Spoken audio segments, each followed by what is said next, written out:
하지 않도록 해야 하겠기에 이렇게 영상을 올리게 되었습니다.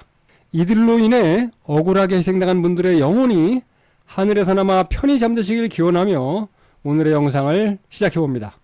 일제는 1937년 중일전쟁이 시작될 무렵 만주 지역에 생체 실험 부대인 731 부대를 창설하게 되었습니다.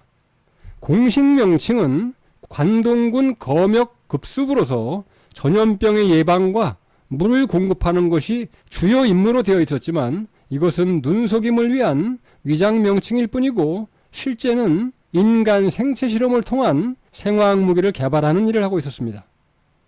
생체 실험에 이용되고 버려지는 사람, 일명 통나무를 뜻하는 마루타를 데리고 오는 것을 특별 이송이라는 의미로 특 2급이라는 용어를 사용했다고 하는데 이 특 2급 마루타 중에서는 여성과 어린아이도 있었습니다.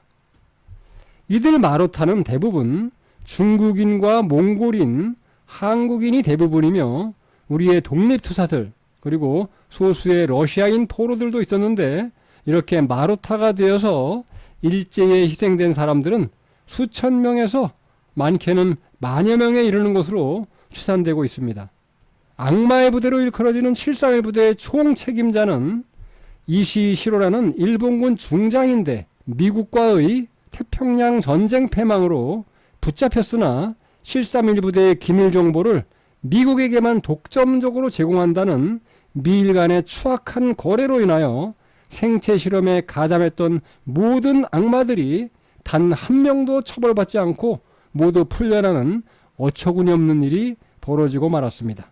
생체 실험에 가장 흔히 쓰이는 방법은 마루타를 기둥에 묶어놓고 저공 비행을 하면서 세균 폭탄이나 흑사병을 일으키는 페스트균을 비롯한 각종 세균에 감염된 벼룩을 떨어뜨리거나 먼 곳에서 전기장치를 이용해서 폭탄을 터뜨린 후 피폭된 피생체 실험자인 마루타를 치료하지 않고 죽을 때까지 관찰하는 실험을 하였는데 이 실험에 이용된 세균은 페스트를 비롯하여 탄저균과 콜로라균, 장티푸스균 등 여러 가지 균이 이용되었다고 합니다. 얼마나 고통스러워하며 죽었을지 감히 저희들로서는 상상하기조차 힘이 듭니다. 인간의 탈을 쓰고는 할 수 없는 잔인무도한 전쟁 범죄를 저지른 것입니다. 총기 관통력 실험을 하기 위해 산 사람을 속옷만 입은 조, 평상복 차림의조, 방한복 차림의조로 각각 나누어서 각 조마다 10여 명씩을 일렬로 세워놓고 총을 발사하기도 했으며 또한 저온에서 세포가 죽어가는 과정을 관찰한다고 하며 멀쩡한 임산부를 강제로 묶어놓고 몸의 일부를 얼리는 만행을 저지르는가 하면 원심분리기에 사람을 집어넣고 원심분리기를 돌려서 몸속의 모든 수분을 빼내는 말로는 형용하기 어려울 만큼 끔찍한 만행을 자행하였습니다. 그 외에도 독가스 실험과 전기 실험 그리고 영하 50도에서 몇 분을 살 수 있는가 하는 실험을 하는 등 차마 인간이 인간에게 저지를 수 없는 악랄하고 참혹한 악행을 저질렀던 것입니다. 도쿄 전범재판소에서 이들에 대한 재판이 진행되었으나 이 무시무시한 반인륜적인 전쟁 범죄를 저지르고도 단 한 명도 처벌되지 않았으며 범죄의 책임을 지는 사람이 없었습니다. 만 14세의 어린 나이에 731 부대의 소년대원이었던 스미즈 히데요시의 최근 증언에 의하면 산채로 해부해 놓은 표본실을 기억하며 아이를 갖고 있는 여자의 배를 갈라놓은 차마 말로 표현할 수 없이 끔찍한 모습을 보았다고 증언한 적이 있습니다. 731 부대원도 서로의 이름을 알 수 없었으며 외부에서는 그들의 활동이 철저하게 은폐된 채 마루타에 대한 생체 실험이 이루어졌다고 합니다. 731 부대원들의 증언을 731 부대 기념관에 전시하려던 계획은 731 부대가 세균 실험을 했다는 일본 정부의 공식 문서가 없다며 전시를 무기한 보류한다고 하면서 아직까지도 그들의 잘못을 인정하지 않고 있습니다. 731 부대 명단이 세상에 나오기까지 83년이라는 긴 시간이 걸렸다고 합니다. 731 부대와 연관된 6월 진상 규명운동을 무려 34년째나 하고 있는 사람이 그 명단에서 겨우 한 명을 알아왔다고 합니다.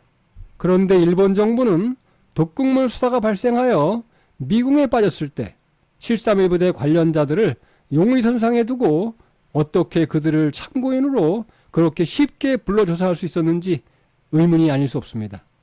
이것은 일본 정부가 7.3 부대원들의 명단을 이미 확보하고 있으며 이들을 특별히 관리하고 있을 가능성이 매우 높다는 것을 반증하는 것입니다.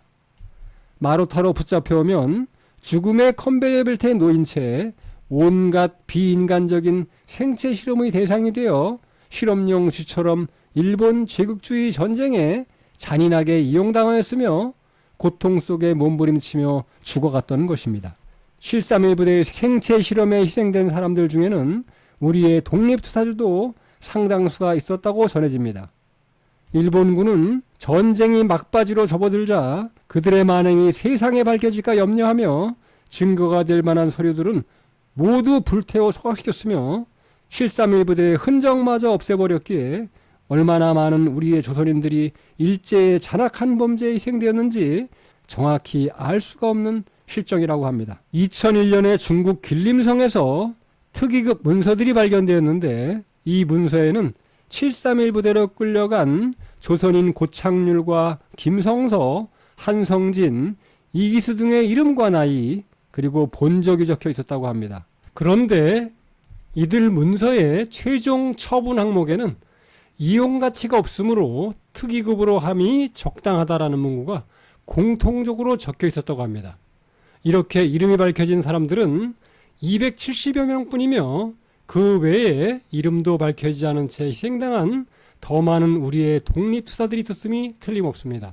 일제의 패륜적이며 비도덕적인 전쟁 범죄로 희생된 분들의 홀령이나마 하늘나라에서 편히 잠드시길 기원하며 이러한 비인도적인 범죄에 대해서 일본은 반드시 국제사회에 공개 사죄해야 하며 우리는 이와 같이 어둡고 비극적인 역사를 결코 잊어서는 안 될 것입니다. 지금까지 7.3 부대의 만행에 대해서 힐링 주신이었습니다.